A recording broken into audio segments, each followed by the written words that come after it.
I'm very young, and I'm standing in the middle of the kitchen floor in Limerick.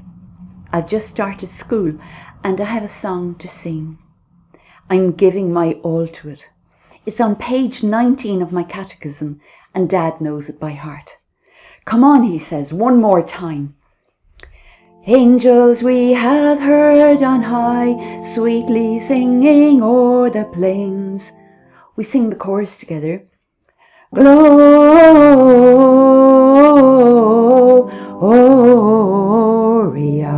in excelsis Deo.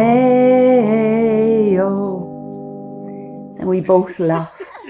And I ask him why there are eggshells in the angel song, and he laughs again.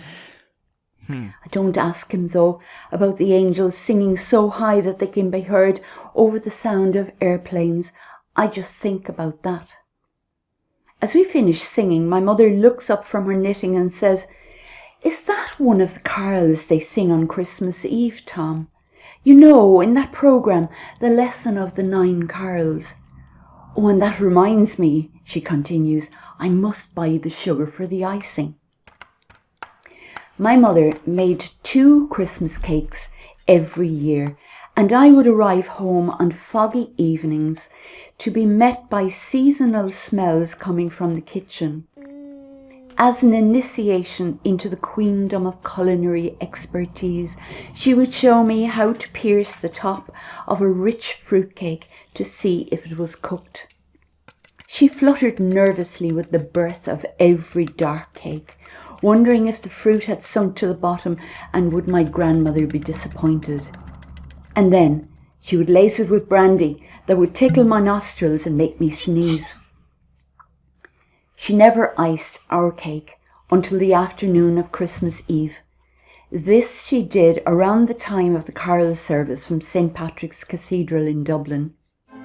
The voices on the wireless guided her, as it were, through pasting on the icing, and when the strains of the proud carol, "Once in Royal David's City," poured into the kitchen, she would work in a melody of white with the full-bodied voices of the choir. Our house was too small for a Christmas tree. We had a pound candle and a crib that was put up on the kitchen press the week before Christmas. So here I am, singing with the plaster angels that are guarding the entrance to the crib. One of them is missing an arm, and they're knee-high in snow piles of cotton wool. Joseph, Mary, the shepherds, and the 3 wise kings are all kneeling in adoration of the baby who hasn't yet arrived in the stable. I'm wearing my tartan kilt and my socks are down around my ankles. The night is black outside and there's a draft coming in through the window. As I sing, I can see the whole Christmas story happening near Christy Mack's down the road. He has a farm, and Dad says the same moon and stars that shone over Bethlehem are shining over our road. All the neighbours are out on the path, looking up in wonder at the heavens.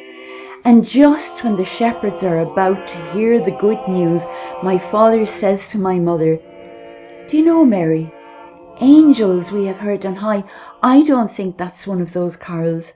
I never heard that one on the wireless." He turns to me with a grin on his face. "We'll call this the 10th carol, will we, Noreen? We'll make it our own." He gets up from the fireside and he says, "Let's show them." I don't know who they are, but as he waves his hands and counts 1, 2, 3, I burst into song. The 2 of us do an encore for my mother and the night, singing to the flames and the shadows, while keeping time to the rhythmic sounds of her knitting needles.